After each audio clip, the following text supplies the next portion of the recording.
Sir నమస్తే. నమస్తే. నమస్తే. సార్ ఈరోజు మనం తెలంగాణ విద్యా విధానం 2026 డ్రాఫ్ట్ మీద మాట్లాడుకుందాం సార్. ముఖ్యంగా ఈ తెలంగాణ విద్యా విధానాన్ని ప్రభుత్వానికి అందజేసిన తర్వాత రాష్ట్ర వ్యాప్తంగా విద్యారంగంలో విద్యావంతులు, మేధావుల మధ్య సీరియస్ చర్చ నడుస్తుంది. ఈ చర్చలో ప్రధానంగా తెలంగాణ విద్యా విధానంలో కమిషన్ చేసిన రికమెండేషన్స్లో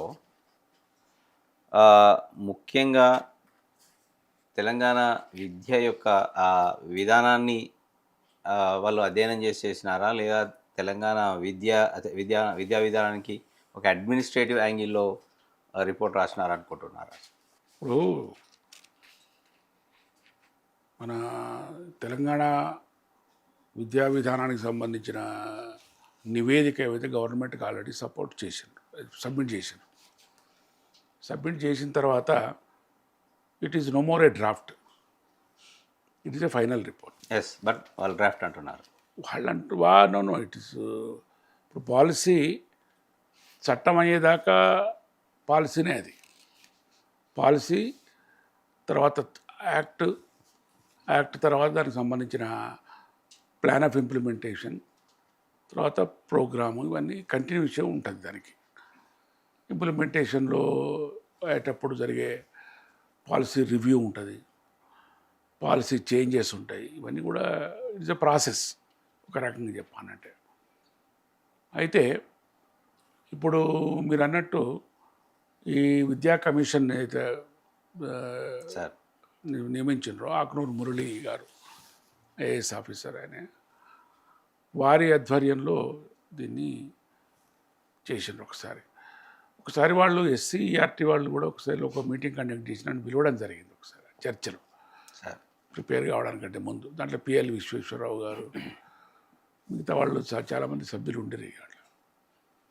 ఆ చర్చలో కూడా నేను I had an opportunity to participate. సరే, కొంత ఈ ఓపెన్ అండ్ డిస్టెన్స్ లెర్నింగ్ సంబంధించిన వ్యవహారం, మిగతా విషయాలన్నీ కూడా చర్చకు వచ్చినాయి. And that was took it very seriously and it went on okay that. Sir, by and large ఇప్పుడు ఈ అడ్మినిస్ట్రేటివ్ యాంగిల్ అనేది ఒక రకంగా చెప్పాలంటే ఇది purely exercising control from the government point of view over the educational administration. ఇది మళ్ళీ దీంట్లో లెవెల్స్ ఉన్నాయి కదా. మళ్ళీ మనకు ఏమిటి, ఇప్పుడు స్కూల్ ఎడ్యుకేషన్, కూడా డివిజన్స్ ఉన్నాయి. ఇప్పుడు ఇంటర్మీడియట్ ఎడ్యుకేషన్ మళ్ళీ మధ్యలో ఉన్నది. స్కూల్ ఎడ్యుకేషన్లో కూడా 2-3 డివిజన్స్ ఉన్నాయి మళ్ళీ. ప్రీ ప్రైమరీ, ప్రైమరీ, అది NEP ప్రకారం. అది వీళ్ళు అదే దాని మీద ఫాలో అయినరా అంటే కూడా క్లారిటీ లేదు దాంట్లో. సార్, ఇప్పుడు నిజంగానే టోటల్గా NEPని కనుక మనం యాజ్ ఇట్ ఈస్గా తీసుకుంటే, NEPలో మనకు ఒక సిస్టమ్ వచ్చింది మనకు. ఎట్లా అంటే, ఇప్పుడు for example first Radhakrishnan commission, తర్వాత DS కొఠారి కమిషన్ 86, ఆ తర్వాత NEP 2020. ఇది sequence. Before that 1986 new education policy కూడా అదే దానికి కంటిన్యూషన్లో 20. అంతే అంటే 86 అంటే అప్పుడు కొఠారి కమిషన్ అంటారు దాన్ని. సార్, DS కొఠారినే అప్పుడు. కాబట్టి NEP 2020 అనేది దాని సీక్వెన్స్. అయితే ఓవరాల్గా చెప్పాలంటే NEP 2020 ఒక రకంగా సరే బై అండ్ లార్జ్ మనం కనుక తీసుకుంటే it's a comprehensive document sir. But ఓవరాల్గా మనం మన లోకల్ కండిషన్స్ కూడా కస్టమైజ్ చేసుకునే అవకాశం కూడా దాంట్లో ఉన్నది. Yes sir. 80%, 70%, 70-30, 80-20, 60-40 స్టేట్ గవర్నమెంట్స్కు డిసైడ్ చేసుకోవాలి. ఇది ఓవరాల్గా ఉన్న పరిస్థితి. మళ్ళీ దీంట్లో ఈ తెలంగాణ ఎడ్యుకేషన్ పాలసీ ఎందుకు వచ్చింది అనేది కొంచెం కన్ఫ్యూజింగ్ సిచ్యువేషనే ఉన్నది. దీంట్లో చాలా మటుకు నాకైతే కొంత ఎగ్జిక్యూటివ్ సమ్మరీ నేను చదివిన, పూర్తిగా క్లారిటీ కంటే కూడా క్లారిటీ లేదన్నట్టు నాకైతే తోచింది. అంటే ఇది నా అభిప్రాయం. అది ఇప్పుడు వీళ్ళు ఒక డ్రాఫ్ట్ ఇస్తూనే ప్రజలకు ప్రచారం కోసం ఒక తెలుగు డ్రాఫ్ట్ ఇచ్చాను సార్. అవును, 45 పేజీలలో. అలా 30 పేజీలు ఈ ఆరుట్ల తెలంగాణ పబ్లిక్ స్కూల్ సంబంధించిన ఫోటోలు, విజువల్స్ ఇచ్చాడు. అయితే అది ఇస్తూనే అదే డాక్యుమెంట్లో ఇంకో కాంట్రవర్సీ కూడా ఉంది. ఏంటంటే అది పబ్లిక్ స్కూల్ అంటే ఇప్పుడు Telangana public school it is high school కదా? లేదు సార్, ఫస్ట్ టు 12th పెట్టారు వాళ్ళు. అచ్చా, మోడల్ స్కూల్ అది. Model school. సో దాంట్లో వాళ్ళు అదొక వైపు అంటే intermediate also merged. Yes yes. అయితే అదొక వైపు చెప్తూనే వాళ్ళు అదే అదే డాక్యుమెంట్లో ఏం ప్రస్తావించారంటే ప్రభుత్వ బళ్ళల్లో 36% ప్రభుత్వ బళ్ళల్లో సింగిల్ టీచరే ఉండు, 82% ప్రభుత్వ ప్రాథమిక పాఠశాలల్లో మల్టీగ్రేడ్ టీచింగ్ జరుగుతుందని వాళ్ళే చెప్పడం జరిగింది. దీన్ని అడ్రస్ చేయకుండా, అంటే దీన్ని ఎట్లా చేయకుండా దీని నుంచి పారిపోయి కొత్తగా టీపీఎస్ని ప్రపోజ్ చేయడం అనేది గ్రామీణ పేద ప్రజలకు విద్యను దూరం చేయడం అవుతుందా లేదా క్వాలిటీ ఎడ్యుకేషన్ ఇవ్వడం అవుతుందా అనేది ఇప్పుడు చర్చ సార్. మీరేమంటారు? ఒక రకంగా ఆలోచిస్తే ఇప్పుడు మళ్ళీ కొత్తగా ఈ Telangana public schools, model schools పేరు మీద వీటి మీద ఫోకస్ చేయడం అనేది కొంచెం ఇబ్బందికరమైన విషయమే. ఇప్పుడు ఒకసారి రిఫార్మ్స్ అంటే నువ్వు ఒక కాంప్రహెన్సివ్గా పోవాల్సి వస్తుంది కదా. నువ్వు స్కూల్ డిస్ట్రిక్ట్స్, తర్వాత పాపులేషను, మండల్ వైజ్ ఇవన్నీ చూసుకొని ప్రతిపాదించారు. స్కూల్ డిస్ట్రిక్ట్స్ అని ఏదో ఒకటి ప్రతిపాదించినప్పటికీ కూడా అడ్మినిస్ట్రేటివ్ యాంగిలే ఎక్కువ ఉంది సార్ అందులో. At the same time curriculum ఎట్లా ఇవ్వాలి, తర్వాత ఇప్పుడు మనం ఇంటర్నేషనల్ స్టాండర్డ్స్లో, గ్లోబల్ స్టాండర్డ్స్లో తెలంగాణ స్టూడెంట్ నిలబెట్టడానికి మనం ఏమేం అవుట్కమ్స్ ఇవ్వాలి అనే దాని పట్ల శ్రద్ధ కనబడ్డట్టు అనిపించలేదు సార్. ఎక్కువ వరకు వాళ్ళు ఏమంటారంటే బడ్జెటరీ యాంగిల్, దాంట్లో టీచర్ శాలరీ కాంపోనెంట్ ఎంత ఉంది, ఎస్టాబ్లిష్మెంట్ కాంపోనెంట్ ఎంత ఉంది, దానిపైన మాత్రమే కాన్సన్ట్రేట్ చేసి టీచర్కి శాలరీ కాంపోనెంట్ అయినా తగ్గాలి, లేదా టీచర్ శాలరీ స్కేల్ అయినా తగ్గియాలి, నెంబర్ ఆఫ్ టీచర్స్ అయినా తగ్గియాలనే ప్రతిపాదన కనిపించినట్టు అనిపించింది. అది కరెక్ట్ కాదు అసలు. అది ఎట్లా కరెక్ట్?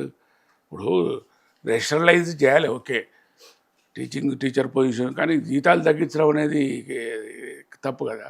మళ్ళీ లేదు మేము టీచర్ల జీతాలు తగ్గించాం, మేము స్కూళ్ళని కూడా తగ్గించాం. సార్ విచిత్రం ఏంటంటే దీన్ని ఎట్లా చూడదు సార్, ఆ రోజు సేమ్ రిపోర్ట్ సబ్మిట్ చేసే రోజు చీఫ్ సెక్రటరీ గారు స్వయంగా 4th క్లాస్ ఎంప్లాయీ శాలరీ ఐఏఎస్తో కంటే ఎక్కువ ఉంది అని వ్యాఖ్యానించడం, ఒక రిటైర్మెంట్కి వచ్చిన 4th క్లాస్ ఎంప్లాయీ జీతము జాయినింగ్ ఐఏఎస్ జీతంతో పోల్చడం అనేది ఎట్లా చూడొచ్చు? ప్లస్ ఒకటి ఏంటి అంటే దానికి దీనికి సంబంధమే లేదు అసలు. ఎవరు మాట్లాడినా కానీ ఇప్పుడు చీఫ్ సెక్రటరీ మాట్లాడిండా, సీఎం మాట్లాడిండా క్వశ్చన్ కాదు ఇక్కడ. ఇప్పుడు మెయిన్ ఫోకస్ అనేది మనకు విద్యా విధానం, విద్యా వ్యవస్థ, ఇది కదా వ్యవహారం. దీనిపైన ఉండాలి, దానిపైన ఉండాలి కదా. దానిపైన చెప్పకుండా ఈ జీతాల ముచ్చట ఎందుకు వస్తున్నది? మళ్ళీ ఫైనాన్స్ బడ్జెట్ ఇవన్నీ మీరు ఇచ్చినాయే కదా. మరి టీచర్ శాంక్షన్లు అయితే పోస్టులు గవర్నమెంటే ఇచ్చింది కదా. ఎట్లా ఇచ్చిండ్రు, ఏ క్రైటీరియా మీద ఇచ్చిండ్రు? దానికి ఒక లెక్క ఉంది కదా. దాని ప్రకారమే శాంక్షన్ పోస్టులు వచ్చినాయి కదా. టీచర్ల జీతాలు కూడా పిఆర్సీ ప్రకారమే ఇస్తున్నావు కదా. మాస్టర్ స్కేల్స్ నుండే వస్తున్నాయి అంతే కదా. మాస్టర్ స్కేల్ అంతే ప్రకారం కదా. సాలరీ మనం ఉన్నప్పుడు మళ్ళీ ఈ పిచ్చి మాటలేదు కానీ అవసరంగా దేర్ ఇస్ నో మీనింగ్ అన్నట్టు. అది సార్ అంత ముఖ్యంగా డైవర్ట్ చేయడం ఇష్యూను అంత ఉదా పేవలేదు దీంట్లో. ఇప్పుడు ఇవన్నిటికీ ఒక ఎక్సర్సైజ్ జరిగింది కదా సార్. ఇది మనం అర్థం చేసుకోవాల్సిన అంటే డెకేడ్స్ ఓవర్ ఫ్యూ డెకేడ్స్ తర్వాత ఒక విద్యా వ్యవస్థ ఎస్టాబ్లిష్ అయ్యి దాంట్లో టీచర్స్, స్టూడెంట్స్, స్టేక్ హోల్డర్స్ వీళ్ళందరికీ సంబంధించిన అనేక విద్యా కమిషన్ రిపోర్ట్స్ వచ్చి రిఫార్మ్స్ జరిగి ఆ రిఫార్మ్స్ నుంచి అడ్వాన్స్ అవుతున్న స్టేజ్లో ఇలా మళ్ళీ వెనుకకి వెళ్ళి ఎంత టీచర్ల జీతాలు ఎంత ఉండాలి అనే దగ్గర ఆగిపోతే, అంటే వాళ్ళు చేసిన 450 రికమెండేషన్స్లో ఇది ఒకటి అంటున్నారు కానీ ఏ రికమెండేషను గవర్నమెంట్ తీసుకుంటుందో చెప్పలేం కదా. 450లో 1 or 2 పికప్ చేసుకుంటే ఇదే ఈ రికమెండేషన్ అంత ఈజీ కూడా కాదు. ఇట్స్ పొలిటికల్ రీజన్స్ ఉంటాయి దీంట్లో బాగా. ఇప్పుడు గవర్నమెంట్ కూడా అంతది you will not do that courage to do this things. తగ్గించే ఇప్పుడు స్టేక్ హోల్డర్స్ అంటే ఎవరు అనే క్వశ్చన్ తీసుకుంటే మనకు ఇది ఎస్టాబ్లిష్డ్ ఒక నామ్ ఉంది, మనకు ఒక పద్ధతి ఉన్నది. స్టేక్ హోల్డర్స్ అంటే ఫస్ట్ లర్నర్స్ అంటే స్టూడెంట్స్ తర్వాత టీచర్స్ బోధించేవాళ్ళు, తర్వాత పేరెంట్స్ కన్సర్న్ ఎవరు అదొకటి, తర్వాత జాబ్ మార్కెట్, తర్వాత industry, society at large, sir వీళ్ళంతా కూడా స్టేక్ హోల్డర్సే కదా. ఇప్పుడు వీళ్ళందరికీ నువ్వు దృష్టిలో పెట్టుకొని కనుక నువ్వు ఒక మాట్లాడుతున్నప్పుడు ఇదంతే ఇది ఇవన్నీ ఇడిచిపెట్టి నువ్వు వేరే విషయాలు చెప్తే ఎట్లుంటుంది? సో ఇది వ్యవస్థని బాగు చేయమని అంటే ఆ, ఇంకో వైపు మాట్లాడినట్టుగా ఉంది. ఇంకా లూప్ హోల్స్ స్టిల్ ఇంకా లూప్ హోల్స్ వెతికినట్టు ఇది. ఆ, నీకు తెలుసు లూప్ హోల్స్ ఏంటో తెలుసు, అవన్నీ ఐడెంటిఫై చేసినావు, అన్ని స్కూల్ ఎడ్యుకేషన్లో చేసినావు, అన్ని హైయర్ ఎడ్యుకేషన్లో చేసినావు, యూనివర్సిటీ ఎడ్యుకేషన్లో చేసినావు. వాటిని సరిదిద్దడానికి ప్రయత్నం చేయకుండా మళ్ళీ ఈ కొత్త ఎందుకు వస్తున్నాయి? సో ఉన్నాయండి, అంటే చిత్తశుద్ధి లేదన్నట్టే కదా సార్. అదైతే అర్థం అవపడుతూనే ఉండే క్లియర్గా. దిర్ ఇస్ నో ఏమంటాం మనం, సిన్సియారిటీ లేదు, పర్పస్ సిన్సియారిటీ ఉండాలి. సార్ ఈ జీతాల విషయం వచ్చినప్పుడు నేను జీతాల విషయం మళ్ళీ మళ్ళీ ఎందుకు మాట్లాడాల్సి వస్తుందంటే ఆ, ఉపాధ్యాయ రంగంలో లేదా ఓన్లీ ఆయన స్కూల్ టీచర్ని ఉద్దేశించి అన్నాడు, రేపు యూనివర్సిటీ టీచర్స్ వరకు కూడా వస్తారు. Teacher is teacher. అయితే ఈ యూనివర్సిటీ టీచర్లు వాళ్ళ చేతుల్లో లేదు, యూజీసీ డిసైడ్ చేస్తుంది. సరే వచ్చిన Scales. ఇది కూడా స్టేట్ గవర్నమెంట్ డిసైడ్ చేసేదానికి కమిషన్కి కూడా అధికారం లేదు కదా సార్. విద్యా కమిషన్కి జీతాలు నిర్ణయించే అధికారం నిర్ణయించాలి, వాళ్ళ చేతిలో లేదు. వాళ్ళ పరిధిలో లేని విషయం అది, అదే అంటున్నా. పూర్తిగా వాళ్ళ రేపు అది కూడా వ్యాఖ్యానించే ధైర్యం చేసే అవకాశం ఉందని నేను అంటున్నా. ఇంకొక విషయం ఏంటంటే ఈ సందర్భంగా అట్లా సార్, చేస్తే ఈ సందర్భంగా ఫార్మర్ ఎన్సీఆర్టీ డైరెక్టర్ కృష్ణకుమార్ గారు రాసిన ఆర్టికల్ని మనం ఇప్పుడు మీరు దాంట్లో చేయాలి. 100% కరెక్ట్. ఆయన ఎంత చాలా గొప్ప చెప్పినంటే కృష్ణకుమార్ ఎన్సీఆర్టీ ఫార్మర్ డైరెక్టర్ ఇవాళ ఉపాధ్యాయుడు అని ఒక ఈవెంట్ మేనేజర్ అయ్యిండు, ప్రదర్శనకు పర్ఫార్మెన్స్కు ఇస్తున్నాడు. ఆయన మొత్తం అసలు పరిణించి పెట్టి ఆయనకు ఈ గణాంకాల రిపోర్ట్లు సబ్మిట్ చేసుడు, లెక్కలు తీసుడు, ఓటర్ల జాబితా ఇంకేదో పనులు. వాటితో పాటు every day activity photo photo తీయాలి, అప్లోడ్ చేయాలి, ఎవిడెన్స్ చూపెట్టాలి, దీనికి ఫ్యాక్ట్ చెక్ చేసుకోవాలి. ఇది నడుస్తున్నది. This is not the way. ఇది ఏమో ఉపాధ్యాయ యొక్క తన వృత్తిలో డెడికేషన్ తగ్గించడానికి ఈ అడిషనల్గా వీళ్ళు ఇంప్లిమెంట్ చేస్తున్న రెగ్యులేటరీ ఇబ్బడి ముబ్బడిగా వాళ్ళ పైన వేస్తున్న డిజిటల్ టెక్నాలజీ, డిజిటల్ వాడకం. అయితే శాలరీస్ విషయంలో కూడా ఆయన ప్రస్తావించిండు, క్వాలిటీ టీచర్స్ రావట్లేదు అని, టీచర్ వెళ్ళిపోతున్నాడు అనే ఆర్టికల్లో. అవును అవును, దాంట్లో teacher is not showing. I think అది సెప్టెంబర్ 2024 వచ్చినట్టు. అవును, అది వాస్తవం సార్. చాలా మటుకు ఆయన చాలా కరెక్ట్ పాయింట్ చెప్పిండు. ఇప్పుడు ఇటువంటి విషయాల్లో టీచింగ్ ప్రొఫెషన్ హ్యాస్ బికమ్ ఒక రకంగా చెప్పాలంటే unimportant to the youngsters. Youngsters are not being get attracted. ఇట్లా ఉన్నదనే చాలా మటుకు టీచర్ల జీతాలు యూజీసీ యూనివర్సిటీ ఎడ్యుకేషన్లో కానీ యూజీసీ వాళ్ళు ఆన్ పార్ విత్ ఐఏఎస్ ఆఫీసర్లతో ఈక్వల్గా చేసిండ్రు సార్. ఇప్పుడు ప్రొఫెసర్లు కానీ, అసిస్టెంట్ ప్రొఫెసర్లు కానీ, అసోసియేట్ ప్రొఫెసర్స్ కానీ. సరే, ఇక్కడ టీచర్స్ నువ్వు అన్నట్టు అది వేరే ఉన్నది వాళ్ళది, స్టేట్ మాస్టర్స్. మన యూనివర్సిటీ ఎడ్యుకేషన్లో మాత్రం ఉన్నది. ఒక professor salary is as equivalent to a principal secretary cadre. Okay sir. Senior principal secretary అంటే సీనియర్ ప్రొఫెసర్కు ఈక్వలెంట్ టు సీనియర్స్. అక్కడ ఆ ప్యారిటీ ఇచ్చింది అక్కడ. మరి అటువంటి అది ఎక్కువ అంటున్నారు కదా వీళ్ళు. ఎట్లా నడుతుందా ఎక్కువ అంటే నిచ్చే పరిధిలో లేని ముచ్చట మాట్లాడుతుంటే ఇది అర్థం లేని ముచ్చట కాకపోతే నిజమే ఎక్కువ అంటాను. మరి ఏం చేస్తావు ఇప్పుడు? ఫ్యూచర్ రిక్రూట్మెంట్ లో తగ్గిస్తే మరి క్వాలిటీ టీచర్స్ వస్తారా? నువ్వు టీచర్ అట్లా కాదు, జీతాలు తగ్గిస్తావా లేకపోతే రిక్రూట్మెంట్లో నెంబర్ తగ్గించి తీసుకుంటావా? అదేం క్లారిటీ లేదు. ఆయన ఏమన్నారంటే రేపు టీచర్ వర్క్లోడ్ ఉంటుందా? టీచర్ వర్క్లోడ్ కూడా నీకు యూజీసీ రెగ్యులేషన్స్లో డిసైడ్ అయి ఉన్నది. అసిస్టెంట్ ప్రొఫెసర్కి ఎన్ని పీరియడ్లు ఉంటాయి, అసోసియేట్ ప్రొఫెసర్కి ఎన్ని పీరియడ్లు ఉంటాయి, తర్వాత ఈ ప్రొఫెసర్కి ఎంత వర్క్లోడ్ ఉంటుంది, దీంట్లో టీచింగ్ వర్క్లోడ్ ఎంత, రీసెర్చ్ వర్క్లోడ్ ఎంత. ప్రతి ప్రొఫెసర్ కింద రీసెర్చ్ చేయాలని నువ్వు కంపల్సరీ పెట్టినావు కదా, రీసెర్చ్ స్కాలర్స్ ఉంటారు కదా, వాళ్ళకి ఇచ్చే టైం కూడా వర్క్లోడ్ కింద లెక్క కదా. వీటి అన్నింటి బట్టి నువ్వు వర్క్లోడ్ డిసైడ్ చేసినావు కదా. మరి ఇదంతా ఏందన్నట్టు దీని మీద నువ్వు మాట్లాడుతూ ఇది ఇప్పుడు ఇది కమిషన్ పరిధిలో లేని విషయం కదా, పూర్తి కమిషన్ పరిధిలో లేని విషయం ఇది. అంటే ఒక రకంగా వీళ్ళు అనవసరమైన విషయాలు పట్టుకొస్తున్నారని నా ఉద్దేశం. అసలు కమిషన్ పరిధిలో లేని విషయాల మీద కూడా వీళ్ళు అనవసరంగా కామెంట్ చేస్తున్నారు. వాళ్ళు చదువుతున్నారా లేదా, చదివినరా? ఇప్పుడు ఎన్సీఆర్టీకి ఈక్వల్గానే ఎస్సీఆర్టీ ఉన్నది. కరికులం డిజైనింగ్ కానీ, కరికులం ప్లానింగ్ కానీ, సిలబస్ కానీ ఇవన్నీ డిసైడ్ చేయడానికి. మరి దాంట్లో రెగ్యులర్గా టీచర్స్కి అయితే ట్రైనింగ్ ఇవ్వాలన్నా, ఇస్తున్నారా? ఎంతమందికి ఇస్తున్నారు ట్రైనింగ్? ఇప్పుడు టీచర్ క్వాలిటీ అంటున్నావు, నిజమే. టీచర్ క్వాలిటీ పెంచడానికి ప్రభుత్వం ఏం బాధ్యత తీసుకుంటున్నది? తీసుకున్న బాధ్యత తగ్గితే కమిషన్ దాని పట్ల రికమెండేషన్స్ ఇవ్వాలి కదా. ఇవన్నీ ఇడిచిపెట్టి ఏదేదో మాట్లాడితే ఎట్లా? సరే, ఇప్పుడు వీళ్ళు బాగా కాన్సన్ట్రేట్ చేసిన ఈ తెలంగాణ పబ్లిక్ స్కూల్స్లో 1500 మంది వరకు విద్యార్థులను పెట్టి ఒకే దగ్గర వాళ్ళకి ట్రాన్స్పోర్ట్ ఫెసిలిటీ ప్రభుత్వమే భరించి, ఆ ట్రాన్స్పోర్ట్కి అవసరమైన బస్సులను ప్రభుత్వమే 50% సబ్సిడీతోని నిరుద్యోగులకు ఇచ్చి ఇట్లా చేయాలనే ఒక అంతా కూడా ఈ రిపోర్ట్ అంతా కూడా తెలంగాణ పబ్లిక్ స్కూల్స్ చుట్టూ తిరిగి ఈ 5 సంవత్సరాలలో ప్రతి సంవత్సరం ఒక 7,480 కోట్లు ఖర్చు చేసి 5 సంవత్సరాలు. అంటే ఇప్పుడు అట్లా కాదా తెలంగాణ, ఫర్ ఎగ్జాంపుల్ నాకు అర్థమైంది మీకు చెప్తాను. ఇప్పుడు ఆరుట్ల తెలంగాణ పబ్లిక్ స్కూల్, అది మండల హెడ్ క్వార్టర్సేనా? దాని చుట్టుపక్కల ఎన్ని గ్రామాలు కవర్ అవుతాయి? అంటే ఇప్పుడు సుమారుగా ఒక 10 గ్రామాలు కవర్ అవుతాయి. 10. మరి ఆ 10 గ్రామాల్లో ఉన్న వేరే స్కూల్స్ పరిస్థితి ఏంటి? ఇప్పుడు అక్కడ టీచర్స్ వాళ్ళు ఏం చేస్తారు? ఇక్కడికి పట్టుకొస్తారా, లేకపోతే వాళ్ళ నౌకర్లు కూడా బిక్తారా? అదేం చెప్పలేదు దీంట్లో. అర్థమైంది. అంటే ఇవన్నీ కూడా there is no clarity of planning అంటున్నాను నేను. ఏం చేయాలనే దాని మీద వాళ్ళకి క్లారిటీ లేదు. ఇట్లా సూపర్ఫిషియల్గా పైన సంబంధం లేని విషయాల మధ్యలో చర్చ తీసుకొచ్చి ఇట్లా చేస్తున్నారని నా అభిప్రాయం. సార్, ఇది ఇంకొక విషయం ఏంటి అంటే, ఉపాధ్యాయుల ప్రమోషన్పై ఆటోమేటిక్ ప్రమోషన్లు ఉండదని కమిషన్ సిఫారసు చేసింది.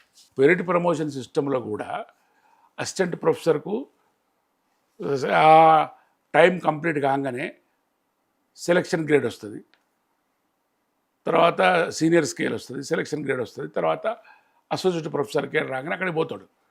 ఆ స్కేల్ వచ్చేస్తుంది ఆటోమేటిక్గా, అసోసియేట్ ప్రొఫెసర్ అవుతాడు. Is not competitive to anybody. కొత్త పోస్టులు ఏం లేవి, వీటిలే ముందర తీసుకుపోతున్నావు నువ్వు. అట్లే ప్రొఫెసర్ కూడా అట్లే అవుతాడు. బట్ దానికి టర్మ్స్ అండ్ కండిషన్స్ ఉన్నాయి. ఒక గిన్ని పేపర్లు ఉండాలి, గిన్ని పబ్లికేషన్స్ ఉండాలి, ఇంత వర్క్ చేయాలి, ఇంతమంది స్కాలర్స్ను ప్రొడ్యూస్ చేయాలి, ఇవన్నీ ఉంటాయి. ఇది కూడా దాదాపు అదే కదా. ఎందుకు చేయాలి మరి? అదే ఇక్కడ అదే వస్తాం. Now you come to the right point. ఇప్పుడు యూజీసీ ఒక ఫిక్స్ చేసింది ఇట్లా మెరిట్ ప్రమోషన్ సిస్టమ్కు. అదే పద్ధతిలో నువ్వు ఇక్కడ వాళ్ళకి ఆ స్కేల్ రాగానే నువ్వు అక్కడికి ప్రమోట్ చేస్తున్నావు. దానికి నువ్వు పెట్టే కండిషన్స్ ఏంటిది? ఇప్పుడు యూజీసీలో ఉన్నట్టుగా ఇక్కడ కండిషన్స్ అంటే అట్ ప్రజెంట్ స్కూల్ ఎడ్యుకేషన్లో కండిషన్స్లో యాజ్ పర్ సీనియారిటీ ఇస్తాను. అట్లా కాదయా ఇక్కడ దానికి తోడుగా వీళ్ళు ట్రైనింగ్ తీసుకోవాలి, తర్వాత సిలబస్లో మార్పులు చేయడంలో ఉండే ఎక్స్పీరియన్స్ ఉండాలి. సర్వీస్ ట్రైనింగ్స్ గవర్నమెంటే ఇస్తున్నది వీళ్ళకి. అంటే స్కూల్ ఎడ్యుకేషన్ ఉన్న వాళ్ళకి, ఎస్జిటీలకి, స్కూల్ అసిస్టెంట్లకి ఇలా రెగ్యులర్గా ఎవ్రీ ఇయర్ ట్రైనింగ్స్ ఉంటాయి. 5 days 5 to 15 days ట్రైనింగ్స్ ఉంటాయి. So they are conducting. సరే, దాంట్లో పర్ఫార్మెన్స్ వీళ్ళు చూపిస్తున్నారా అంటే ఖచ్చితంగా ఏదో టెస్ట్ ఉంటుంది, పాస్ ఉంటుంది, సర్టిఫికేట్ ఉంటుంది, వచ్చేస్తాయి. బట్ ఆటోమేటిక్ ప్రమోషన్స్ ఉండకూడదు అనే దాని పట్ల అంటే ఇప్పుడున్న దాంట్లో ఈవెన్ యూనివర్సిటీ టీచర్స్ కూడా ఇటువంటి ట్రైనింగ్స్ ఉంటాయి. అండర్గో సమ్ ప్రోగ్రామ్ ఉంటుంది. ఓకే, మీరు ఇప్పుడు మరి అట్లా యూజీసీలో ఉన్నట్టుగా ఒక గ్రేడ్ నుంచి ఇంకో గ్రేడ్కి వెళ్ళడానికి కొన్ని క్వాలిఫికేషన్స్ పెంచుకునే ప్రతిపాదన ఏమైనా పెడుతున్నారా మీరు? స్కూల్ పెట్టవచ్చు. ఎస్సీఆర్టీ కూడా చేయాల్సిన పనే అది.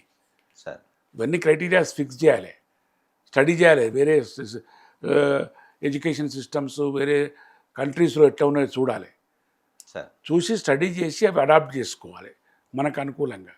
ఇప్పుడు యూనివర్సిటీ టీచర్స్ కూడా వర్క్షాప్స్, ట్రైనింగు ఇవి ఉంటాయి, అటెండ్ చేయాలి. ఎక్కువ స్కూల్ ఎడ్యుకేషన్లో ఏం కాన్సన్ట్రేట్ చేస్తున్నారు అంటే రిజల్ట్ ఓరియంటెడ్గా పాయింట్స్ ఇస్తున్నారు. ఈవెన్ ట్రాన్స్ఫర్స్లో కూడా 100% రిజల్ట్ సబ్జెక్ట్లో ఉంటే ఆ టీచర్కి అడిషనల్ పాయింట్స్ వస్తాయి. ఆ రిజల్ట్ ఓరియంటెడ్ స్కూల్లో రిజల్ట్ ఓరియంటెడ్గా ఉండే ఇన్సెంటివ్స్ ఉన్నాయి కొన్ని గతంలో. Outcome oriented. సో ఈ ప్రమోషన్స్లో వీళ్ళు ఈ ప్రతిపాదన క్లియర్గా ఏం పెట్టలేదు. బట్ దాని పట్ల ఇప్పుడు టీచర్స్ అంతా కూడా చాలా వ్యతిరేకత ఉన్నారు. ఎందుకంటే లైఫ్ టైంలో మీరన్నట్టుగా యూనివర్సిటీలో 7 years చేసిన తర్వాత ఒక పోస్టు, 14 years పైన ఖాళీ ఉందా లేదా కాదు, ఈ పోస్టే అప్గ్రేడ్ అయిపోతుంది. అంతే. అట్లాంటి వ్యవస్థ స్కూల్ ఎడ్యుకేషన్లో లేదు. ఒక్కొక్కరు 30 years కూడా జాయిన్ అయిన పోస్ట్లోనే లోయెస్ట్ క్యాడర్లో జాయిన్ అయితే ఎస్జిటిగా 30 సంవత్సరాల తర్వాత ఎస్జిటిగానే రిటైర్ అయిపోతున్నారు, క్వాలిఫికేషన్స్ ఉండి కూడా. బట్ ఇప్పుడు ఒక 6 years తర్వాతనో 12 years తర్వాతనో వాళ్ళకి స్కూల్ అసిస్టెంట్ రాకున్నా కూడా ఇంత సర్వీస్ కంప్లీట్ అయిన తర్వాత ఈ క్వాలిఫికేషన్స్ ఉన్నాయి, వాళ్ళకి పోస్ట్ అప్గ్రేడ్ చేయడం అంటూ లేదు. దీనికి సొల్యూషన్ ఉంది శ్రీనివాస్. ఎట్లా చెప్పొచ్చు అంటే, మనం ఇప్పుడు it is not automatic promotion sir. Number 1. Why? Because it is a merit promotion. దాని పేరే it is a merit promotion. Merit promotion అంటేనే ఆ teacher required qualifications conditions fulfil చేసిండా లేదా అనేది చూడాలి. చూడకుంటే ఎట్లా ఇస్తారా ప్రమోషన్? తప్పు కదా. క్వాలిఫికేషన్ ఒకటే ఇస్తారు సార్. నో అంటే apart from qualification required terms and conditions కూడా ఫుల్ఫిల్ చేయాలి. ఎస్. ట్రైనింగ్ కావచ్చు, ఇంకా ఓరియంటేషన్ కోర్సులు కావచ్చు, ఇంకేదైనా కావచ్చు. ఇప్పుడు వీళ్ళకి అట్లే ఉంటుంది. ఇప్పుడు మా దగ్గర కూడా ఇప్పుడు యూనివర్సిటీ ఎడ్యుకేషన్లో ప్రమోషన్స్ ఇచ్చినప్పుడు అంత దూరం ఎందుకు ఫర్ రిక్వైర్డ్ పబ్లికేషన్స్ లేవనుకో ఆపేసినారు. They were stopped there. మళ్ళీ కంప్లీట్ అయిన తర్వాతనే మళ్ళీ అంటే ఓవరాల్గా నీకు సర్వీస్ ఏం నష్టపోదు. మళ్ళీ అక్కడి నుంచే ఇస్తావు నువ్వు. కొంత డేట్ ఆఫ్ ఎలిజిబుల్ నుంచే ప్రమోషన్ ఇస్తావు, లేకపోతే ఆగిపోతావు. But they have to complete. Yes, that itself is that is the merit promotion process. అది sir, it is not automatic promotion, గుర్తుపెట్టుకో. Totally it is a different one. Same logic should be followed in the school education. Commission ప్రతిపాదించిన దాంట్లో intermediate నుంచి గ్రాడ్యుయేషన్కి వెళ్ళే test ఏదైతే ఉందో, engineering, agriculture, pharmacy, ఈ సెట్ని రద్దు చేసి మెరిట్ మీద వేయాలంటుండ్రు. దీనివల్ల ఎవరికి లాభం, ఎవరికి నష్టం? లాభ నష్టాల కంటే కూడా నీకు I will tell you one example. ఇప్పుడు యుఎస్ఏలో ఉన్నది పిల్లలు. ఐ నో బికాజ్ మా చిల్డ్రన్స్, మా గ్రాండ్ చిల్డ్రన్ అక్కడే చదువుతున్నారు కాబట్టి now they have come to the stage of 11th. Next year they go to college. 27 అయిపోతుంది. వాళ్ళు ఎట్లా, వాళ్ళ సిస్టమ్ ఎట్లున్నదంటే నువ్వన్నట్టు ఎంసెట్లు కిమ్సెట్లు ఏమి ఉండవు. ఒకటి స్కాలిస్టిక్ ఎలిజిబిలిటీ టెస్ట్, ఒకటి నేషనల్ వైడ్ ఒక టెస్ట్ ఉంటుంది. అది రాస్తారు వాళ్ళు. దాంట్లో స్కోర్ ఉంటుంది. జనరల్గా వాళ్ళకి ఆ గ్రేడ్ ఇస్తారు కదా, గ్రేడ్ పాయింట్ యావరేజు. వాళ్ళకి ఆ 5కు 4 అబవ్ ఉన్న వాళ్ళే రాస్తారు చాలామంది, ఆ కెపాసిటీ పిల్లలు. వాళ్ళు ఇది రాసిన తర్వాత ఈ స్కాలిస్టిక్ దాంట్లో వచ్చిన స్కోర్ను బట్టి ఈ గ్రేడ్ పాయింట్ యావరేజ్, స్కూల్లో వచ్చిన గ్రేడ్ పాయింట్ యావరేజు, దాన్ని బట్టి వానికి ఫీవే ఉంటుంది. ఓకే, ఫీవే ఒకటే కాదు, నీకు కోర్సులు ఏ కోర్సులు రావాలన్నా కానీ అది దాన్ని బట్టి వానికి ఇస్తాడు. వానికి అంటే అక్కడ కూడా ఒక ఉన్నది, ఎంట్రన్స్ మెకానిజం ఉంది కదా. ఉంది అంటే it is not entrance, examination అంటే ఫిల్టరేషన్ మెకానిజం ఉన్నది కదా. ఫిల్టరింగ్ అవుట్ మెకానిజం ఉంటుంది. మరి ఇక్కడ తీసేస్తే ఫిల్టరింగ్ అవుట్ మెకానిజం లేకుండా నేరుగా అడ్మిషన్స్ ఇస్తే కార్పొరేట్ స్కూల్లో చదివిన పిల్లలకి, తర్వాత గ్రామీణ చదివిన పిల్లలకి డిస్పారిటీ ఉంటుంది, వస్తుంది, గ్యాప్ వస్తుంది. దానివల్ల మరి గ్రామీణ ప్రాంత పిల్లలు, పేదవాళ్ళు, అప్రెస్డ్ నుంచి వచ్చిన వాళ్ళు, దట్ ఫిల్టరింగ్ మెకానిజం ఉండాల్సిందే. ఇప్పుడు ఫర్ ఎగ్జాంపుల్ ఇప్పుడు ఆల్ ఇండియా సర్వీసెస్ రిజల్ట్స్ వచ్చినాయి ఇవాళ. చాలా మామూలుగా చదువుకున్న పిల్లలు కూడా కాంపిటీషన్లో, ఎగ్జామినేషన్లో రాసి వాళ్ళు ర్యాంకులు తెచ్చుకున్నారు. ఐఏఎస్ 2-3 సార్లు రాసిన వాళ్ళు కూడా మంచి ర్యాంకులు వచ్చినాయి. సింగరేణి కార్మిక వాళ్ళ అమ్మాయి వాళ్ళ. నేను అనేది ఇట్స్ దిస్ టైప్ ఆఫ్ మెరిట్ను గుర్తించగలిగే ఒక ఫిల్టరింగ్ ఎగ్జామినేషన్ సిస్టమ్ ఉండాలి. దాంతో వాళ్ళ నేషనల్ స్కాలర్షిప్ వస్తుంది అక్కడ. Not only national scholarship, at the same time నువ్వు అనుకున్న కోర్సు రావాలంటే ఇది చూడాలి, స్కాలర్షిప్ టెస్ట్లో వచ్చిన స్కోరును, గ్రేడ్ పాయింట్ యావరేజ్. ఎవరికి ఎక్కువ వస్తే వాళ్ళకి ఇస్తారు అంతే. అది కూడా ఒక ఫిల్టరింగ్ మెకానిజం. అది ఉండాల్సింది, తప్పకుండా ఉండాలి అది. ఇంకొక విషయం కాకపోతే ఫేర్గా ఉండాలి. It should be very fair. Objective. ఒకవేళ వెబ్సైట్ రద్దు ఇట్లా చేస్తే అట్లా మానిపులేషన్ స్కోప్ లేకుండా ఉండాలి. అదే ఈ వెబ్సైట్ కనుక రద్దు అయితే ఇంకొక మెకానిజం ఉండాల్సిందే ఫిల్టర్ చేయడానికి. ఉండాలి. సార్ ఇంకొకటి ఏమన్నారంటే 10వ తరగతిలో ఇంటర్మీడియట్లో విద్యార్థులకు ఇప్పుడు 35% మార్కులు వస్తే పాస్, ఆ. దాన్ని 45% పెంచాలి అని ప్రతిపాదించారు.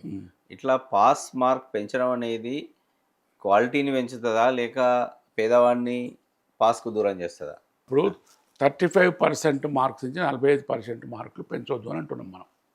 ఎస్. అంతే కదా. 35%కు పాస్ మార్క్స్ ఉండాలి. ఉండకపోతే గ్రామీణ ప్రాంతాల్లో ఉన్న పిల్లలకి కోపప్ కాలేరు, చాలామంది అంత దూరం వస్తలేరు అన్నది ఇక్కడ సమస్య. రావడానికి మనం ఈ competency based learning, experiential pedagogy, teaching learning methods అని బ్రాడ్గా చెప్పాలంటే yes. Teaching learning methods.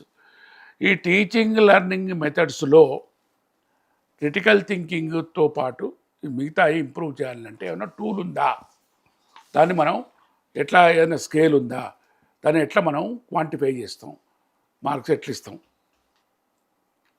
Sir ఇప్పుడు అటువంటి క్వశ్చన్ పేపర్ సిస్టమ్ కానీ అటువంటి సిస్టమ్ కానీ ఏమన్నా డెవలప్ అయిందా? 2000 ఇది ఈ ఎక్కడ వస్తుంది? 10th ఎగ్జామ్లే కదా. 10th అంటే ఏంది? 10th అంటే అయితే junior secondary. Yes, junior secondary.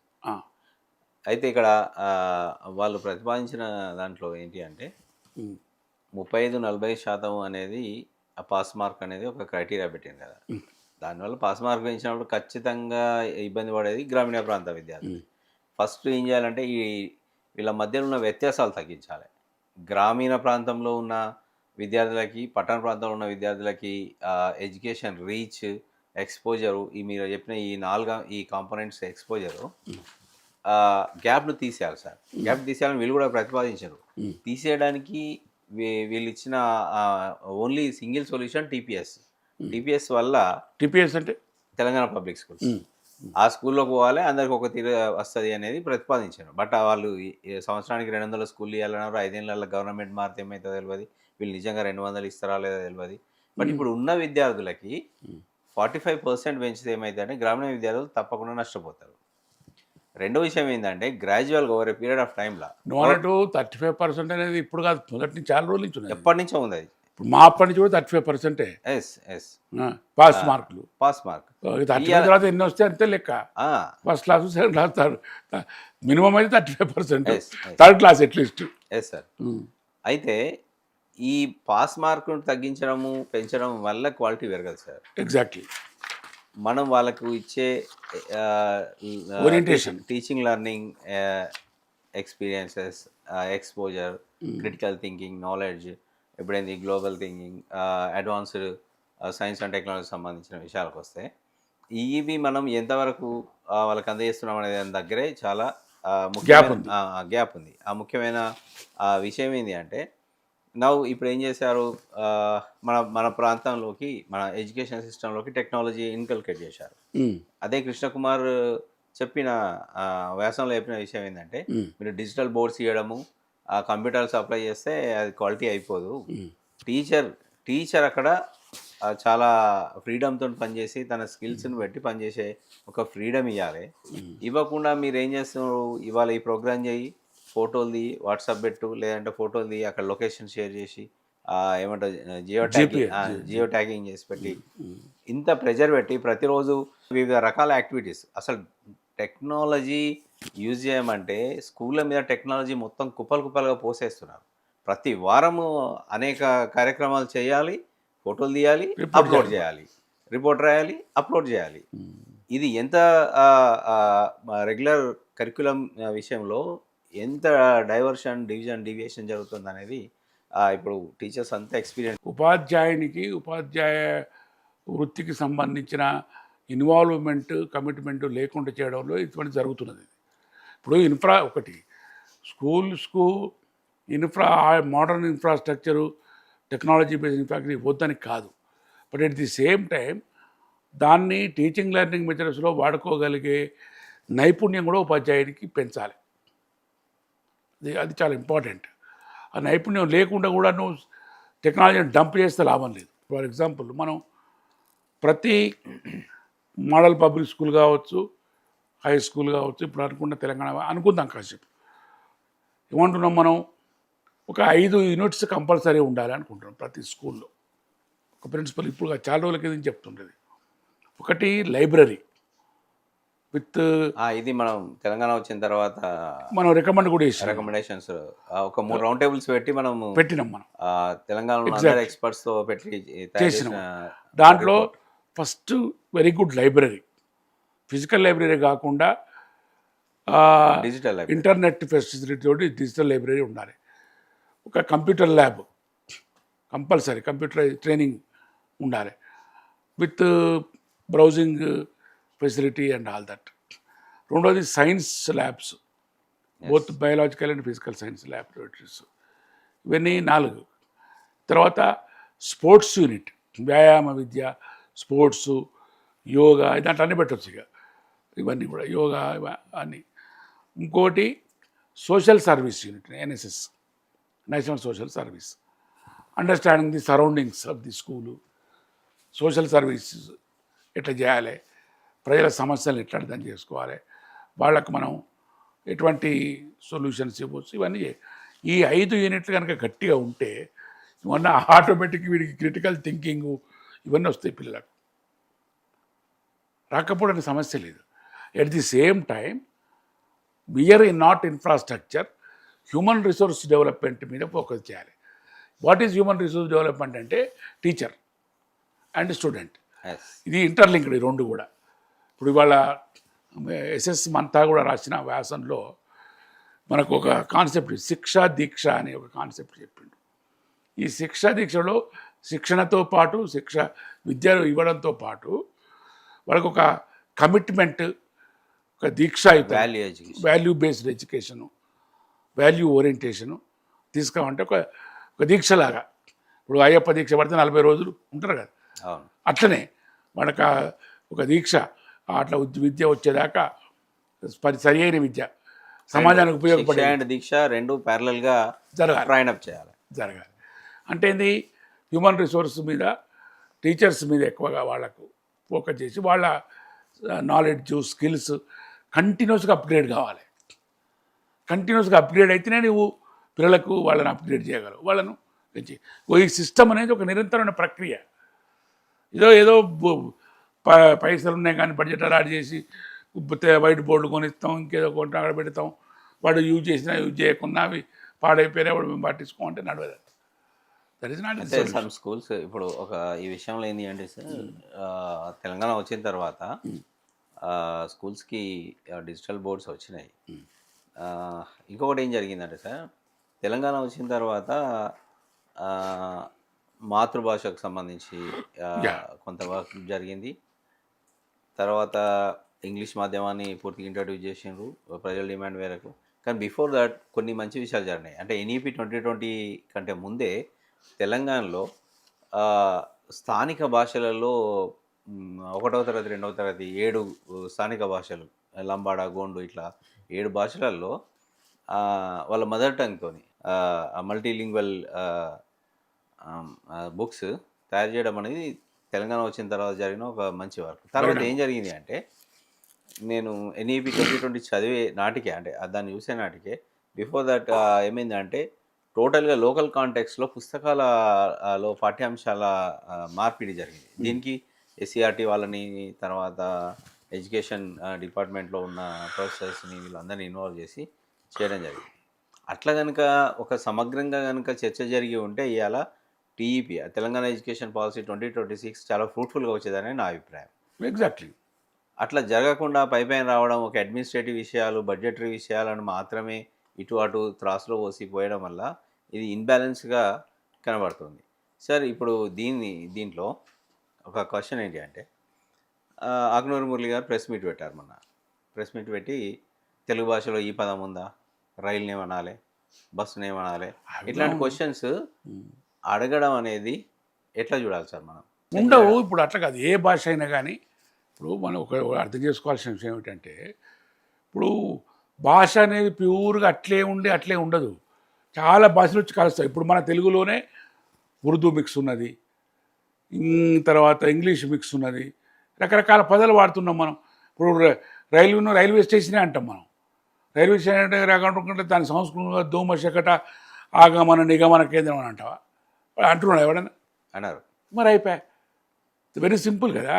Sir English language also it self included so many words. Exactly, that is the rich language, that is the reason it is a very rich language.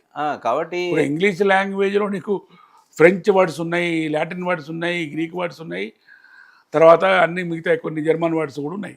ఇప్పుడు bureaucracy it's a German word sir, it's not English word కానే కాదు. అదే ఇప్పుడు మాతృభాషను అవమానించినట్టు అనిపించలేదా sir? అట్లా ఆయన వాళ్ళంతా అపహాస్యం చేసినట్టు మాట్లాడినట్టు అనిపించలేదు? Correct, exactly. ఆ ప్రెస్ మీట్ చూస్తే ఆ వెనక వాళ్ళంతా నవ్వుతున్నారు. ఈ వర్డ్కి తెలుగులో ఏమంటారు, ఈ వర్డ్కి తెలుగులో ఏమంటారు అంటే వ్యవహారంలో తెలుగులో ఉంటే మన సంస్కృతి దాన్ని ట్రాన్స్లేట్ చేసి పదంగా అనుకోవచ్చు, కానీ అది వాడుకలో ఉండదు. అది వాడుకలో ఉండదు, అది వాడినా చాలా అపహాస్యంగా ఉంటుంది సార్. అట్లా కాబట్టి ప్రజలు ఏం వాడుతున్నారు అనేది, పిల్లలు ఏం అర్థం కావాలనేది చూసుకోవాలి. అట్లా మాట్లాడడం అనేది సొంత భాషను అవమానించినట్టు లేదా అంటున్నారు. అంతే. ఎవరైనా మాతృభాషలో ఈ పదాలు లేవు అని అవమానించుకుంటారు. ఇప్పుడు ఏ దేశంలోనైనా బస్సే అంటున్నారు కదా. అంతే మరి బస్సును అనకుండా ఇప్పుడు వేరే ఇంకొక విషయం సార్, ఏ మీడియంలో బోధన పెట్టాలనేది ప్రజల డిమాండ్ మేరకు జరుగుతుంది సార్. ఏ బోధన అనేది కాదు, ఎప్పుడైనా 1st to 5th దాకా కంపల్సరీ మాతృభాషలోనే బోధన జరగాలి అన్ని సబ్జెక్ట్స్. 5th తర్వాత ఆప్షన్ ఇది, పేరెంట్స్కి ఆప్షన్, స్టూడెంట్స్కి ఆప్షన్. వాళ్ళు ఏది ఇంగ్లీష్ అంటే పోనీ లెట్ దెమ్ స్టడీ, వాళ్ళు ఇది కంపల్సరీ చేయాల్సిందే. అన్ని దేశాలు అదే చేస్తున్నాయి. ప్రపంచంలో అభివృద్ధి చెందిన దేశాలన్నీ టెక్నాలజీలో అడ్వాన్స్ ఉన్న చైనా, కొరియా, జపాన్ వాళ్ళందరూ కూడా ప్రైమరీ ఎడ్యుకేషన్ అంతా మాతృభాషలోనే జరుగుతుంది. చైనా నేను పోయిన కదా నాకు తెలుసు సార్. చెప్పండి, మీ అనుభవాలు చెప్పండి. చైనా ప్రైమరీ స్కూల్ కూడా చూసిన, నేను ఒక స్కూల్ విజిట్ చేసిన.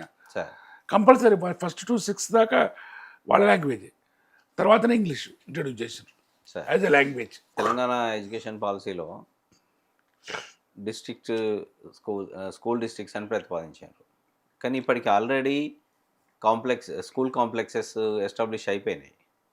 పరిపాలనలో స్కూల్ కాంప్లెక్సెస్ సౌకర్యం అంటారా, స్కూల్ డిస్ట్రిక్ట్స్ సౌకర్యం అంటారా? రెండు వేరు కాన్సెప్ట్స్. ఇప్పుడు స్కూల్ డిస్ట్రిక్ట్ అనే కాన్సెప్ట్ అమెరికా నుంచి వచ్చింది. ఫర్ ఎగ్జాంపుల్, నువ్వు ఒక ప్రాంతంలో ఉన్నావు, నివసిస్తున్నావు, అక్కడ ఆ ప్రాంతానికి అంతా కలిపి ఒక స్కూల్ ఉంటుంది, దట్ ఈస్ స్కూల్ డిస్ట్రిక్ట్. నీకు అలానే అడ్మిషన్ ఇస్తారు, ఇంకో పక్క అట్లకి ఇయ్యరు నీకు కదా. కానీ దాన్నే వాళ్ళు స్ట్రెంథెన్ చేసి దాన్ని కరెక్ట్గా నడిచేట్టు చూస్తారు. That is concept of school district. మరి అది తెలంగాణ భారతదేశ పరిస్థితులకు అప్లికేబుల్ అంటారా స్కూల్ డిస్ట్రిక్ట్? ఇప్పుడు మన దగ్గర అట్లా అయితే లేదు కదా, స్కూల్ డిస్ట్రిక్ట్ అనే కాన్సెప్టే లేదు. ఆ పబ్లిక్ స్కూల్లో నువ్వు అన్నట్టు 10 గ్రామాలు వస్తున్నాయి, ఆ 10 గ్రామాల పిల్లలకు వేరే స్కూల్లో ఇవ్వద్దు అడ్మిషన్, ఇంట్లోనే ఇవ్వాలి. That is school district. ఇక్కడి నుంచి తీసుకున్నాము, వాళ్ళ నేటివ్లో ఎట్లా ఉందో ఆ పరిస్థితి, ఆ ఎన్వైరన్మెంట్ క్రియేట్ చేయాలి. ఎగ్జాక్ట్లీ. చేయకముందు ఇది సాధ్యం కాదు. ఎట్లయితుంది? క్లాస్ రూమ్స్, ఎక్విప్మెంట్, ల్యాబ్స్, గిప్స్ అన్ని వండర్ఫుల్ ఫెసిలిటీ. అటువంటి ఫెసిలిటీ ప్రతి స్కూల్కి ఉంటే స్కూల్ డిస్ట్రిక్ట్స్ అనే కాన్సెప్ట్ ఆటోమేటిక్గా వస్తుంది. ఏ పిల్లవాడు కూడా స్కూల్ డిస్ట్రిక్ట్ దాటి వెళ్ళాడు. పోడు, వేరే ప్రాంతానికి అడ్మిషన్ ఇవ్వరు, అక్కడ వాళ్ళు ఇవ్వరు, వెళ్ళే అవసరం కూడా పడదు. ఎప్పుడైనా కానీ పిల్లలకి నియరెస్ట్ ప్లేస్ చూసుకుంటారు కదా. అవును, హై స్కూల్ దాకా. అవును, ఇక తర్వాతనే ఎక్కడికైనా పోతారు. ఇప్పుడు మన పిల్లలు ఏది ఎక్కడైనా చేయను కావచ్చు, పోయి ఉన్నదా మన స్కూల్ డిస్ట్రిక్ట్ కాన్సెప్ట్. అదే వాళ్ళు ప్రతిపాదించాను. Okay sir. అయితే ఇంకొకటి ఏంటంటే సార్, ఇప్పుడు కానీ అది ఎప్పుడు సక్సెస్ అవుతుందంటే ఆ క్వాలిటీ ఆఫ్ ఇన్ఫ్రాస్ట్రక్చరు ఈ అన్నిట్లలో ఒక తిరిగి ఉంటే అప్పుడు సక్సెస్ అవుతుంది. Okay sir. Not only infrastructure, teaching learning methods, teachers qualifications, teachers quality, ఇవన్నీ దాదాపు సిమిలర్గా దగ్గరగా ఉండాలి. టీచర్ ట్రైనింగ్ కోర్సెస్లో మినిమం డిగ్రీ తర్వాతనే టీచర్ ట్రైనింగ్ చేయాలి, డిఎడ్ను రద్దు చేయాలి అని ప్రతిపాదించడం జరిగింది. Pre primary B Ed 4 years program చేస్తున్నారు కదా. లేదు, ఇప్పుడు దీంట్లో సార్ వాళ్ళు ఇవన్నీ మరి అధ్యయనం చేసి రాసినా చేయక రాసినా తెలియదు. ఇక్కడ ఏమంటున్నారంటే వాళ్ళు డిఎడ్ కోర్సు అంటే డిప్లొమా ఇన్ ఎడ్యుకేషన్ కోర్స్ని తీసేసి డిగ్రీ తర్వాతనే బీఈడి ప్రైమరీ, బీఈడి సెకండరీ ఏర్పాటు చేయాలనేది ప్రతిపాదన పెట్టినారు. పెడితే ఏంది అంటే దాంట్లో ప్రీ ప్రైమరీ టీచర్కి డిగ్రీ ప్లస్ టీచర్ ట్రైనింగ్, ప్రాథమిక స్థాయి నుంచి హైయర్ సెకండరీ స్థాయికి బోధించే టీచర్కి compulsory minimum PG plus teacher training ప్రతిపాదించారు. మరి నేనేమంటున్నా అంటే ఈ ప్రతిపాదనకి వాళ్ళు శాలరీ విషయం మాట్లాడారు కదా, అక్కడికి వచ్చేసరికి చాలా పెద్ద కాంట్రడిక్షన్ ఉంది. ఇప్పుడు డిగ్రీ క్వాలిఫికేషన్ ఉన్న వాళ్ళు గ్రూప్ 1 రాయొచ్చు, ఐఏఎస్ రాయొచ్చు, ఉద్యోగం పొందవచ్చు.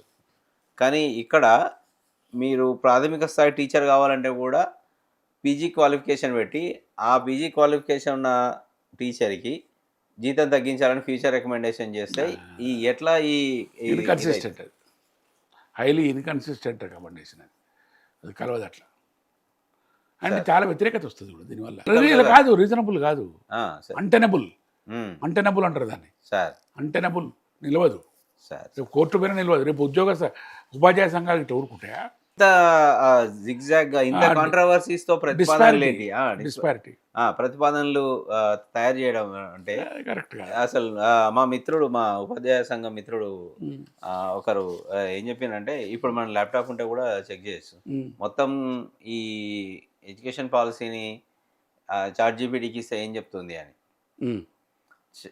ఏం చెప్తుంది అనేది ఒకసారి మిత్రులందరూ కూడా, ఈ ప్రోగ్రామ్స్ చూసిన మిత్రులందరూ కూడా చెక్ చేసి ఏం చెప్పింది చాట్‌జీపీటీ ఇస్తే స్క్రాప్ అన్నది వాళ్ళు పెట్టాలని మనం కోరుతున్నాం. ఎందుకంటే ఈ డాక్యుమెంట్ ఫైల్ మొత్తం కూడా చాట్‌జీపీటీకి ఇచ్చేసి ఇది ఎంతవరకు రీజనబుల్, ఎంతవరకు ఇది వాస్తవానికి దగ్గరగా ఉన్నది, ఇంప్లిమెంటబుల్ అని కొడితే ఒక 10 పాయింట్స్ ఏమంటే ఏమి ఇస్తుంది, 10 పాయింట్లలో ఎన్ని పాజిటివ్ ఎన్ని నెగిటివ్ పాయింట్స్ ఉన్నాయనేది శ్రోతలు కొట్టి కామెంట్లో పెట్టవలసిందిగా కోరుతున్నాం. ఎందుకంటే ఇది పబ్లిక్ డిబేట్ కోసం అది అడగడం జరుగుతుంది, లేదా వాళ్ళకున్న అభిప్రాయాలు.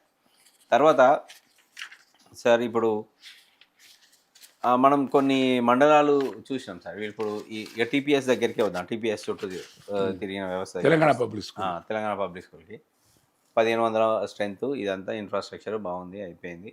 ఎవ్రీ ఇయర్ 200 స్కూల్స్, 5 ఏళ్లలో 1000 స్కూల్స్ వస్తాయి మనకు అట్లా ప్రతిపాదించినారు. ఏడాదికి 200 స్కూల్. కొన్ని మండలాలలో చిన్న మండలాలు ఉన్నాయి, కొత్తగా వచ్చిన మండలాలు 10-11 గ్రామాలు, 12 గ్రామాలతో ఉన్న మండలాల్లో టోటల్ స్టూడెంట్ పాపులేషన్ 1500 లేదు. అప్పుడు వేస్ట్ కదా. మరి ఎట్లా సాధ్యమవుతుంది? 1500 అంటే వాడు పక్క మండలానికి వెళ్ళాలి. ఇప్పుడు 1500 స్ట్రెంత్ ఉన్న స్కూల్ అంటే have to move to the another mandal. అందుకోసమే government school age going children ఎంతమంది ఉన్నారనేది ఒక సర్వే చేయాలి సార్. ఇప్పుడు నువ్వు ఒక ప్రాంతానికి ఒక స్కూల్ డిస్ట్రిక్ట్ కనుక డిసైడ్ చేసుకుంటే, ఇప్పుడు నువ్వు అన్న తెలంగాణ పబ్లిక్ స్కూలు తీసుకుందాం ఎగ్జాంపుల్, 1500 స్ట్రెంత్ కూడా లేని మండలాలు, చిన్న మండలాలలో ఈ టీపీఎస్ రావన్నట్టే కదా. టీపీఎస్ రాకపోతే వాడు పక్క మండలానికి పోతే చాలా దూరం వెళ్ళాల్సి వస్తుంది కదా. అంటే 1500 మంది స్కూల్ గోయింగ్ ఏజ్ చిల్డ్రన్ ఉండాలి, దాని కెపాసిటీ. మరి ఉన్నారా? అచ్చా, ఒకటి. రెండోది, ఈ 1500 మంది స్కూలు గోయింగ్ చిల్డ్రన్ ఫస్ట్ నుంచి 12th దాకా కదా. అవును. వీళ్ళు ఎప్పటికి ఇక్కడే ఉంటారా? ట్రాన్స్ఫర్లో ఇక్కడ వేరే దిక్కుపోరా? మైగ్రేట్ అవుతారు, ఇంకో దిక్కు పోతారు. అవును. అప్పుడు మళ్ళీ సంఖ్య తగ్గదా? మరి ఎట్లా దీనికి లెక్కేంది మరి? ఇప్పుడు ఆల్రెడీ సార్, నేను ఒక మండలం యూనిట్గా చెప్తున్నాను మీకు. స్కూల్స్ ఇవి టీపీఎస్ని కొత్తగా ప్రతిపాదిస్తాను. ఒక మండలానికి వస్తే ఒక మోడల్ స్కూల్ ఉంది సార్, మోడల్ స్కూల్ ఉంది. తర్వాత ఒక కస్తూర్బా స్కూల్ ఉంది. తర్వాత మొన్న ఈ 10 ఏళ్లలో తెలంగాణ వచ్చిన తర్వాత ఏర్పాటు చేసిన 1000 పైసలకు రెసిడెన్షియల్ స్కూల్స్లో ఏదో ఒక రెసిడెన్షియల్ స్కూల్ ఉంటుంది. అట్లా 3 ఒక స్ట్రాంగ్ ఇన్స్టిట్యూషన్స్ ఉండగా మళ్ళీ టీపీఎస్ తేవడం అంటే, ఒకవేళ టీపీఎస్ తెచ్చినా కానీ వీటన్నిటి మెర్జ్ చేయాల్సిందే, రేషనలైజ్ చేయాల్సిందే, లేకపోతే నడవదు. ఇవి 3 ఉండగా ఒక రెసిడెన్షియల్ మోడ్లో 2 ఉన్నాయి, ఒకటి డే స్కూల్ ఉంది. ఇక అలా మోడల్ స్కూల్లో కూడా గర్ల్స్కి ఇస్తాను. అవును, రెసిడెన్షియల్ మోడ్ ఇస్తున్నారు. మళ్ళీ ఒక రెసిడెన్షియల్ స్కూల్ అయింది. 5 ఎకరాలలో 3 స్కూళ్ళు పెట్టిన తర్వాత మళ్ళీ 5 ఎకరాలు పెట్టి టీపీఎస్ అవసరం. నేను అదే ఆల్రెడీ కస్తూరిబా మోడల్ రెసిడెన్షియల్ స్కూలే, అంతకు ఇంకో వేరే మోడల్ రెసిడెన్షియల్ స్కూల్ ఉంది, దానికి అదనంగా నువ్వు టీపీఎస్ తీసుకొస్తున్నావు, అంతే కదా. అవును. ఇది పద్ధతి అనవసరం అంటున్నాను నేను. 1500 మంది కాదు, మ్యాక్సిమం స్కూల్ స్ట్రెంత్ 500-600 పెట్టుకోవాలి లెక్క. అట్లయితే నీకు కంఫర్టబుల్ ఉంటుంది. అయితే ఒక విషయం సార్, ఇప్పుడు టీచర్స్ ఎక్సెస్ ఉన్నట్టు కనిపిస్తుంది, కానీ while you are going to introduce the pre primary section, అక్కడ చాలా స్కేర్సిటీ ఉంది. అవును మరి. ఇప్పుడు కొత్త టీచర్స్ ట్రైనింగ్ ఓన్లీ నాకు తెలిసి మీ అంబేద్కర్ ఓపెన్ యూనివర్సిటీలో ఉన్నట్టున్నది pre primary training course diploma course ఉంది. వేరే ఎక్కడ లేదు. ఆ కోర్సు చేసి క్వాలిఫై అయిన వాళ్ళను ఇప్పుడు ఎన్ని వేల మందిని మనం ఈ ప్రీ ప్రైమరీ ఇంట్రడ్యూస్ చేస్తే ఎన్ని వేల మంది టీచర్స్ని మనం తీసుకోవాల్సి వస్తుంది. లెక్కలు చేయాల్సి వస్తుంది. చేయకుండా ఉమ్. ఇప్పుడున్న టీచర్స్ ఎక్సెస్ ఉన్నారు కాదు, అక్కడ వేల సంఖ్యలో రిక్వైర్మెంట్ ఉంటుంది. అదే ఎందుకు వర్కౌట్ అంటే చేయాలి. వర్కౌట్ చేయకుండా ఇప్పుడు టీచర్ రిక్రూట్ చేసుకోవాలంటే ఆ ఏరియాలో టీచర్ ట్రైనింగ్ చేసిన వాళ్ళు ఉండాలి కదా. ఆ ఉండాలి. కోర్సే లేదు ఒక మీ అంబేద్కర్ యూనివర్సిటీలో తప్ప వేరే దగ్గర ప్రీ ప్రైమరీ టీచర్ ట్రైనింగ్ కోర్సెసే లేవు, అది చదివిన వాళ్ళే లేరు. లేవు. ఈ రిక్రూట్మెంట్ జరుగుతుంది. ప్రీ ప్రైమరీకి వేరే ట్రైనింగ్ ఉండాలి, ప్రైమరీకి వేరే ఉండాలి, హై స్కూల్ లెవెల్ వేరే ఉండాలి, ఈ సైకలాజికల్ లెవెల్స్ వేరే ఉంటాయి, సైకలాజీ థియరీ వేరే ఉంటుంది. ఇప్పుడు డిప్లొమా ఇన్ ఎడ్యుకేషన్కి బ్యాచిలర్ ఇన్ ఎడ్యుకేషన్కి తేడా ఏంటి అంటే చిన్నపిల్లల సైకాలజీ ప్రకారం అక్కడ కరికులం పెడగాగి అదంతా డిజైన్ చేసి అక్కడ ఉన్న కరికులము సిలబస్ మార్చుకోవాల్సి వస్తుంది. ఇది లేకుండా రీడిజైన్ చేసుకోవాల్సి వస్తుంది. రీడిజైన్ చేయకుండా తీసే అంటున్నారు కదా. కరెక్ట్ కాదు అది నడవదు అట్లా. సార్ దానికి అవసరమైన రీడిజైనింగ్ చేయాలి, రీస్ట్రక్చరింగ్ చేయాలి, ఇవన్నీ చేస్తేనే అవుతుంది. ముందు ఇవన్నీ జరగకుండా ఉత్పాదించడము దానికి ఆ రీడిజైనింగ్ అసలు ఎడ్యుకేషన్ పాలసీ అంటేనే ఆ రీడిజైనింగ్ ఎట్లా జరగాలి, ఇదంతా కూడా ఒక ఎస్టాబ్లిష్మెంట్ నుంచి ఎడ్యుకేషన్ సైడ్ జరగాలి కదా.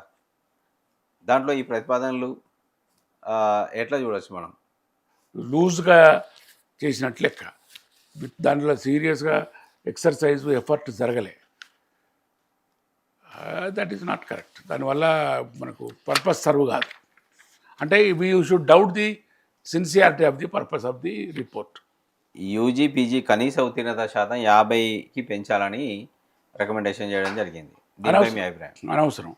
ఆల్రెడీ 40% నుంచి ఇట్ ఇస్ ఎనఫ్.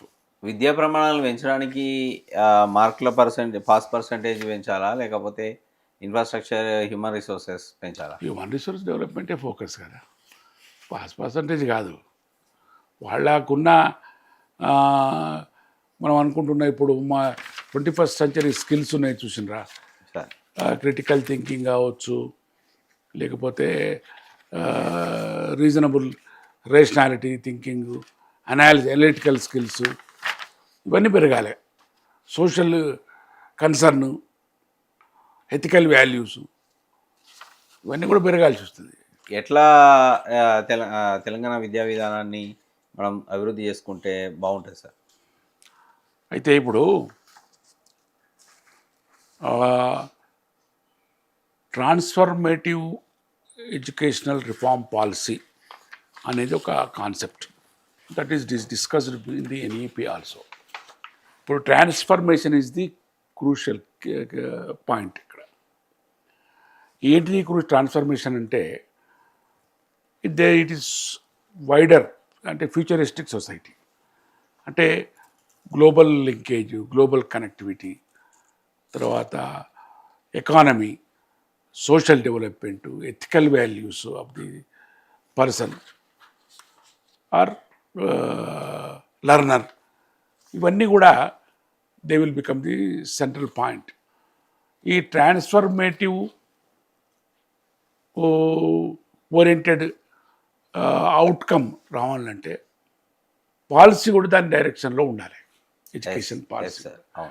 అది లేకుండా అంటే ఒక పాలసీ ఒకటే సరిపోదు, పాలసీతో పాటు దానికి అనుగుణంగా గవర్నమెంటు ప్లానింగు, ప్రోగ్రామింగు, తర్వాత దానికి అవసరమైన రెగ్యులేటరీ మెకానిజము, ఇన్స్టిట్యూషనల్ కోఆర్డినేషను, ఇవన్నీ కూడా తయారు చేయాలి గవర్నమెంట్. ఇవి చేసి నిరంతరంగా దాన్ని మనం ఒక ప్రక్రియలాగా దాన్ని అమలు చేస్తూ పోవాలి. అసలు ఇంప్లిమెంటేషన్ స్ట్రాటజీ ఉండాలి, ఇంప్లిమెంటేషన్ ప్లాన్ ఉండాలి, టార్గెట్స్ ఉండాలి, టైం ఫ్రేమ్ ఉండాలి. ఇవి లేకుండా ఎట్లయితుంది? దీనికి ఒక ప్రక్రియ నిరంతరం జరగాలి. అప్పుడే మనకు over a period of time near ఫ్యూచర్లో నీ ఎక్స్పెక్టెడ్ చేంజెస్ వస్తాయి సొసైటీలో.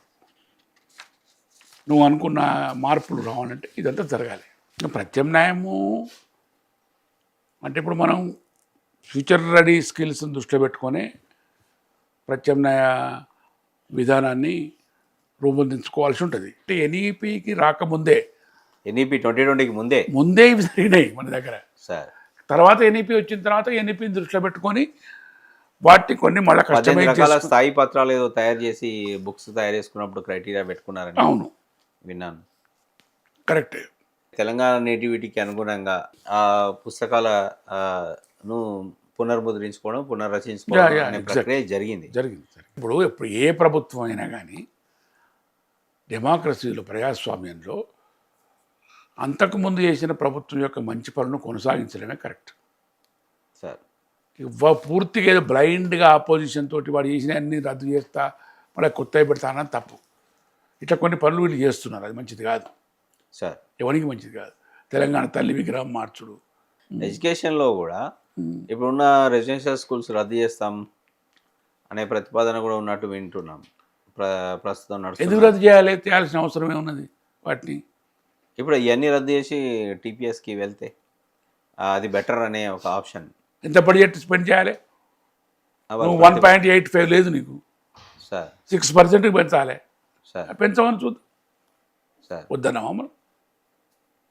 అది పెంచినప్పుడు ఇవి సాధ్యమవుతాయి. బడ్జెట్ పెంచకుండా ఏది మాట్లాడితే ఎట్లా? మొత్తంగా ఏంటంటే ఈరోజు జరిగిన డిస్కషన్లో తెలంగాణ విద్యా విధానం అభివృద్ధి చెందాలి, తెలంగాణ విద్యార్థి గ్లోబల్ స్టాండర్డ్స్ ప్రకారం నిలబడాలి అంటే విద్యారంగంలో, విద్యా వ్యవస్థలో ఒక అభివృద్ధికరమైన మార్పులను తీసుకొస్తూనే, హ్యూమన్ రిసోర్సెస్గా టీచర్ని స్ట్రెంగ్తన్ చేస్తూనే, బడ్జెటరీ ఆస్పెక్ట్లో బడ్జెట్ని కావాల్సినంత బడ్జెట్ని కేటాయించినప్పుడు మాత్రమే మనం అనుకున్న లక్ష్యాలను చేరుకోగలుగుతామని ఈరోజు డిస్కషన్లో మనకి అర్థమైంది. Thank you sir. Thank you very much.